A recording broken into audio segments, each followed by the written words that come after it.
जैसा कि हम तो पूछेंगे ने कहा, कोई कहे पास कोई कहे फेल, क्या है विकास आराखड़ा बनाने वाले तेरा खेल, हम तो पूछेंगे। नमस्कार, मैं दीपाली मिश्रा, आप देख रहे हैं हम तो पूछेंगे। डीपी प्लान को लेके मीरा भाईंदर की राजनीति बहुत ही तेज हो गई है। कहीं आंदोलन हो रहे हैं तो कहीं इसकी चर्चा हो रही है। इसी चर्चा पे हमने आज एक खास मुलाकात की है जो डीपी प्लान के विषय में कई सारी राज भी खोलेंगे और कई सारी चर्चाएं भी करेंगे। आइए बात करते हैं और जानते हैं क्या है डीपी प्लान का पूरा माजरा और किस तरीके की आपत्ति ये जता रहे हैं। सर, जो डीपी प्लान अभी आया है इसके बारे में क्या कहेंगे? ऐसा है, जब शहर की लोक संख्या बढ़ती है और लोक संख्या बढ़ने के बाद में शहर के जो प्राइवेट लैंड है उन प्राइवेट लैंड में सरकार द्वारा आरक्षण डाल करके अनेक सुविधा जैसा दफन भूमि है या नाना नानी पार्क है, लाइब्रेरी है, ऐसे आरक्षणों को उसमें दिखाया जाता है। और 2007 में सबसे पहले मीरा भाईंदर महापालिका का सबसे पहला जो डेवलपमेंट प्लान है वो 1997 में यहाँ पर अधिसूचना जारी की और 2000 में उसका इम्प्लीमेंट हुआ। और उस समय उस आरक्षण में जो डीपी प्लान डिक्लेयर हुआ 315 आरक्षण प्राइवेट आरक्षण जो प्राइवेट लोगों के थे उनको अधिग्रहण किया। 21 प्लॉट थे सॉल्ट डिपार्टमेंट के जो सेंट्रल गवर्नमेंट के अधीन में आते हैं और करीब 17 से 18 प्लॉट थे वो महाराष्ट्र शासन के जो कलेक्टर के अंदर में आते हैं। ऐसा टोटल आरक्षण का डीपी प्लान मंजूर हुआ 1997 को और 2007 उसकी मुद्दत खत्म हो रही है 2017 को जून को। 2000 जून में इसका मुद्दत खत्म हो गया। 2000 जून 17 जून से लेकर 97 पिछले अगर हम 15 साल का मौका देखेंगे, प्रशासन ने इस डेवलपमेंट में ज़्यादा अपनी रुचि नहीं दिखाई। ये जो आरक्षण लिए जाते हैं वो आरक्षण का विकास किस तरह हो उसका 3 नियम था। एक नियम था कि ये आरक्षणों को पेमेंट दे करके महापालिका अपने अंडर में ले ले। दूसरा था कि महापालिका इसको बीओटी पे दे। बीओटी मीन्स कुछ समय तक उसका विकास करके कुछ समय वो विकास करता वापरे बाद में महापालिका को हैंड ओवर कर दे। और तीसरा समावेशक आरक्षण, जिसका मतलब होता है कि महापालिका विकासकर्ता को आरक्षण देती है, उस जिस चीज़ का उसमें विकास करना है वो उसका विकास करती है और उसका 25% हिस्सा महापालिका को फ्री में बना करके देती। जैसा अभी अपना वारकरी भवन बना है, नाट्यगृह बना है, ऐसे 3 उसमें स्टेज थे। लेकिन पिछले 17 सालों में 2008 तक मेरी जानकारी केवल 40 आरक्षण इन्होंने डेवलपमेंट किए। प्रकाश जी, यहाँ मैं इस बात पर गौर करवाना चाहूँगी आपसे कि आप एक पूर्व नगर सेवक भी हैं और आपने जैसे बताया डीपी प्लान के बारे में, क्या इस चीज़ को अनदेखा नहीं किया जा सकता कि क्योंकि विकासक ही अब यहाँ पे नेतृत्व कर रहे हैं, नेता बन बैठे हैं, इसलिए इस बार की डीपी प्लान में बहुत सारे बदलाव या इस तरीके का आलोचना या कहा जाए कि जो आंदोलन किए जा रहे हैं इसलिए किए जा रहे हैं कि उनके फेवर में कोई चीजें नहीं हुई हैं? हाँ, ये बात मैं अभी आपको बता रहा हूँ। 1997 से 2017 ये जो 385 आरक्षण थे, इसमें से कितने आरक्षण आज तक विकासक ने या महापालिका ने डेवलपमेंट किए?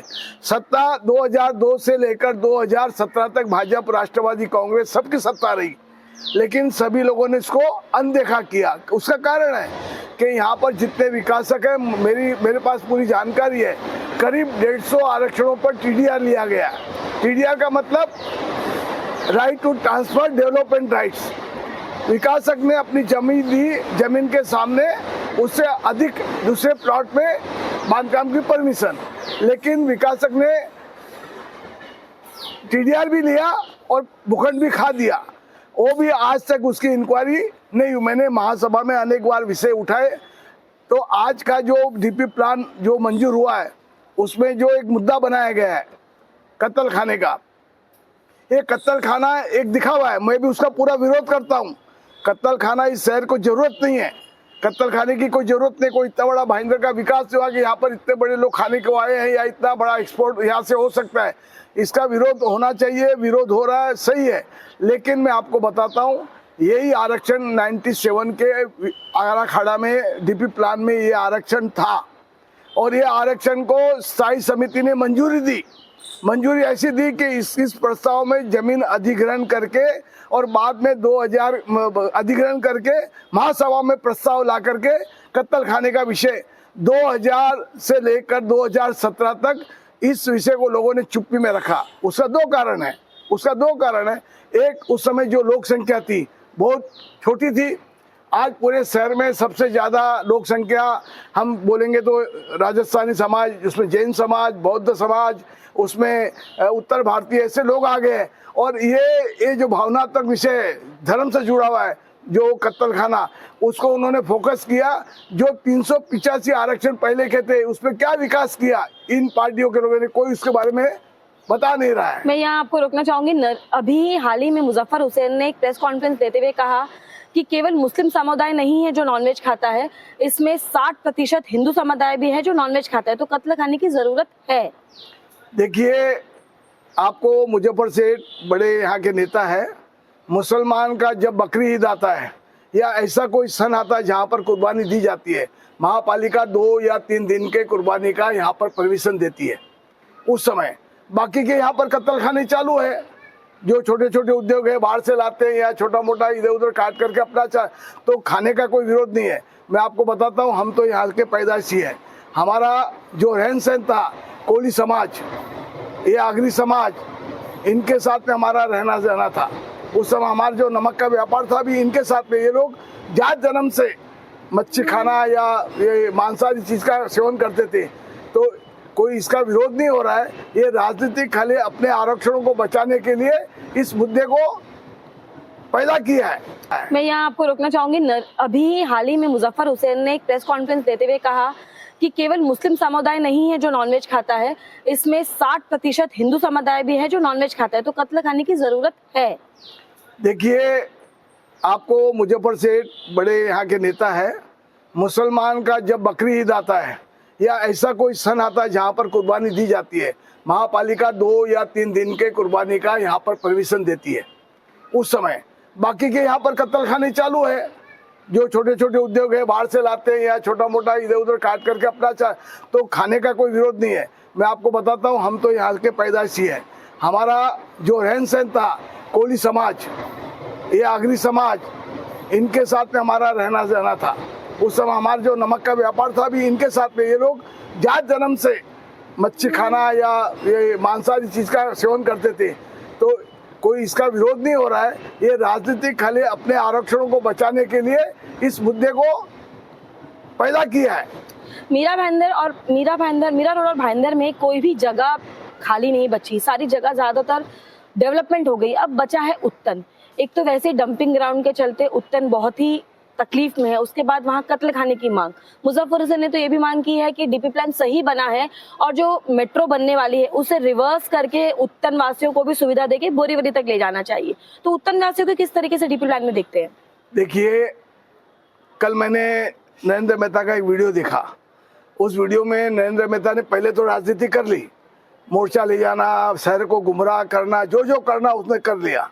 अब वो अपील कर रहा है कि शहर के इस डीपी प्लान के लिए सब लोग एकजुट होना चाहिए। जब एकजुट की बात आती है तो जब मुजफ्फर ने अगर ऐसी घोषणा की है, कत्ल खाना होना चाहिए या तो उसको बोरीवली से जोड़ना चाहिए, तो ये सभी राजनीतिक पार्टी शहर के विकास के लिए और यहाँ पर जो भाईचारा आज तक बनते आया है, चलते आया है, कभी भी यहाँ पर कोई तरह का बोलते हैं राइट्स नहीं हुआ है क्या, उसके बारे में मुजफ्फर या नरेंद्र मेहता को गहराई से नहीं सोचना चाहिए? खाली राजनीति करना चाहिए, बनना चाहिए, नहीं बनना चाहिए, ये सब राजनीति का मुद्दा है। यहाँ के ज़्यादा करके प्लॉट इन्हीं नेताओं के हैं। मैं आपको एक सादा उदाहरण देता हूँ। महापालिका में जो जितने स्कूल हैं बड़े बड़े, मैं किसी नेता का नाम नहीं, हॉस्पिटल है, आज सबके सब नेताओं के हैं। आरक्षण प्लॉट पे है। उनसे महापालिका ने लिख के लिया कि हम बच्चों को इतना परसेंटेज परमिशन स्कूल में देंगे गरीब बच्चों को। महापालिका की 6वीं तक स्कूल चालू है, 7वीं में स्कूल नहीं है, लेकिन एक भी आरक्षण जो स्कूल चला रहे हैं जितने नेता लोग, एक भी सीट महापालिका उसमें उनसे नहीं दिला पाई। तो ये इनका धंधा है अपने आरक्षणों को सेफ्टी लाने का और बाकी का सबके अपने अपने मुद्दे हैं। सामने इलेक्शन आ रहा है, कोई जैन धर्म के नाम से खेल रहा है, कोई उत्तर भारतीयों के नाम से खेल रहा है, कोई मुसलमानों। शहर का विकास की किसी को पड़ी नहीं है। आपने जैसे टीडीआर का बताया, टीडीआर को लेते हुए इस समय मीरा भाईंदर में भवनों का सिलसिला बहुत तेजी से चल रहा है, कहीं आगरी भवन, कहीं उत्तर भारतीय भवन। आपको नहीं लगता कि उस टीडीआर के मार्फत से यहाँ पे स्कूल, कॉलेज और मेडिकल कॉलेज ऐसी सुविधाएं होनी चाहिए? मैं बताया ना आपको, अभी 2-4 जो प्लॉट रिजर्वेशन के हुए, आगरी भवन बना है, आपका जो वारकरी भवन बना है, ये वही टाइप से पहले भी ये आरक्षण दिए गए, यही बेसिस पे दिए हैं, यही बेसिस पे। मैं अभी आपको बताता हूँ, हॉस्पिटल आप जानते हो बहुत बड़ा मुद्दा हुआ था वोकार्ड हॉस्पिटल का, जो अभी नाम वोकार्ड है। 7-11 स्कूल का बहुत बड़ा मुद्दा हुआ था। इसमें 25% जगह महापालिका की थी, इन्होंने नहीं दी। बाद में झगड़ा हुआ, आंदोलन हुआ, कुछ चीजें उससे प्राप्त हुई है। ऐसे अनेक आरक्षण हैं जिसमें हो। और सबसे बड़ी बात है टीडीआर।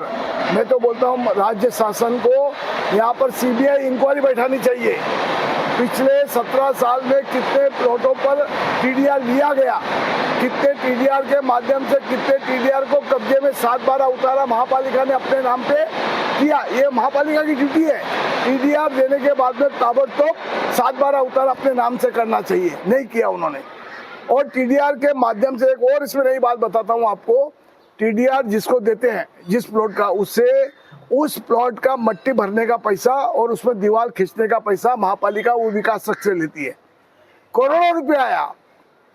मीरा भाईंदर में एक आरक्षण के ऊपर आपको महापालिका का बोर्ड नहीं मिलेगा कि ये महापालिका का आरक्षण है। जो मट्टी के लिए, दीवार के लिए जो पैसा लिया गया, वो महापालिका के अधिकारियों ने गांव के गटर में, रोड में सब वापर दिए। इसलिए मेरे ख्याल से आज भी जो आरक्षित प्लॉट पिछले के हैं, पिछले प्लान के, एक पे भी उनका बोर्ड नहीं मिलेगा कि ये आरक्षित प्लॉट है, ये डीपी प्लान का। 2017 में डीपी प्लान को आना था, जिसको विलंब होकर 2022 हो गया, लेकिन अभी भी डीपी प्लान बहुत चर्चित है क्योंकि वो अभी भी प्रॉपर नहीं है, ऐसा लोगों का कहना है। तो अब ये प्रॉपर होकर डीपी प्लान आना या इसमें बदलाव की कैसे अपेक्षा रखते हैं? मैं बताया ना, अपेक्षा ऐसी है, सबसे पहले मीरा भाईंदर का टोटल क्षेत्र 79 किलोमीटर है। जब भारत जोड़ो यात्रा चल रही है, आप देख रहे हो, एक देश का नेता 40 किलोमीटर रोड चलता है, तो भाईंदर के जो अधिकारी डीपी प्लान बनाते हैं तो 80 किलोमीटर घूमने की उनकी ताकत नहीं, ऐसा मुझे नहीं समझता है। उन्हें मीरा भाईंदर के 80 किलोमीटर का क्षेत्र का दौरा करना चाहिए। जूने आरक्षणों का क्या है आज की पोजीशन और नए आरक्षण दे रहे हैं वहाँ पर क्या पोजीशन है, अतिक्रमण हो गया है या अतिक्रमण नहीं हुआ है, क्या इसकी जानकारी लेनी चाहिए। और बाद में जैसे लोगों से ऑब्जेक्शन मंगाया, उसके पहले इधर के बुद्धिजीवियों को साथ में लेकर बैठ करके बाद में डीपी प्लान बनाना चाहिए। लेकिन इसका जो चिल्लाना शुरू हुआ उसका कारण वो ये, कुछ लोगों को CRZ1 चाहिए था अपनी जगह पे, किसी को CRZ2 चाहिए था, किसी को वहाँ पर स्कूल रिजर्वेशन चाहिए था, किसी को गार्डन का रिजर्व, ये सब बातें लीक हो गई। लीक होने के कारण ये डीपी प्लान को गवर्नमेंट ने बाद में स्थगिति दे दी। एक ही कारण है, सबका सेल्फ इंटरेस्ट ज़्यादा है, शहर के विकास के लिए कोई नहीं है, या फिर आने वाले चुनाव में एक नया मुद्दा डीपी प्लान के हिसाब से सत्ता को हथियाने का एक नया मुद्दा इन्होंने लाया है। शहर का विकास किसी के मन में नहीं है। मैं तो चाहता हूँ अभी जो नई सरकार है, देवेंद्र फडणवीस जी और एकनाथ जी शिंदे, उन्होंने मीरा भाईंदर के पिछले डीपी प्लान की पूरी जानकारी क्या हुआ और क्या उसमें कितने भ्रष्टाचार हुआ और वर्तमान डीपी प्लान भाईंदर में किस तरह हम लागू करें, उसकी जानकारी लेकर के उन्होंने हस्तक्षेप करना चाहिए। न तो ये भाईंदर का विकास और 15 साल पीछे चला जाएगा। इतने आरक्षण प्लॉट हैं मीरा भाईंदर में, सभी बिल्डरों ने वहाँ पर मंदिर देरासर बना दिए। मंदिर देरासर बनाने के बाद में वहाँ का रेट 1000 रुपया भाव बढ़ गया। इसकी भी इंक्वायरी होनी चाहिए, कोई भी हो। खाली मंदिर, देरासर, मस्जिद, इनके नाम पर आरक्षणों को कब्जा करके वहाँ पर मंदिर बनाया, चाहिए मंदिर चाहिए, लेकिन वो आरक्षण जो पब्लिक के लिए खुले मैदान थे, जहाँ पर आज के वहाँ के बच्चे अपना भविष्य संजोने वाले थे, वहाँ पर उन्होंने मंदिर, मस्जिद, गिरजाघर, देरासर बना करके जितने आरक्षण प्लॉट थे सब पर बिल्डरों का कब्जा है। जबकि नियम से कोई भी मंदिर, मस्जिद या कोई भी ऐसी स्टैचू बनाने के पहले महाराज शासन की नियमावली है, उसकी परमिशन किसी ने परमिशन नहीं लिया आज तक। खाली नोट कमाने का काम, यहाँ की जनता को मूर्ख बनाने का काम यहाँ के लोगों ने किया। तो ये थे हमारे बीच में माजी नगर सेवक ओम प्रकाश, जिन्होंने डीपी प्लान की पूरी जानकारी दी और बताया कि किस तरीके से डीपी प्लान पे भ्रष्टाचार चल रहा है। इन्होंने स्पष्ट आरोप लगाया कि आने वाले इलेक्शन का बिगुल बजाते हुए डीपी प्लान का लॉलीपॉप लोगों को दिया जा रहा है, कोई लोगों की हित के लिए नहीं सोचा जा रहा है। अब तो जनता के साथ हम तो पूछेंगे कि क्या डीपी प्लान इसी तरीके से चलता रहेगा, आरक्षण की जगहों को इसी तरीके से कब्जा कर वहां पे टावर या समाज मंदिर बनेगा, या लोगों की मूलभूत सुविधा, हॉस्पिटल, कॉलेज, इन सब का डेवलपमेंट आएगा। के लिए जनता के साथ हम तो पूछेंगे। मैं दीपाली मिश्रा, वीडियो जर्नलिस्ट अविराज नायर के साथ।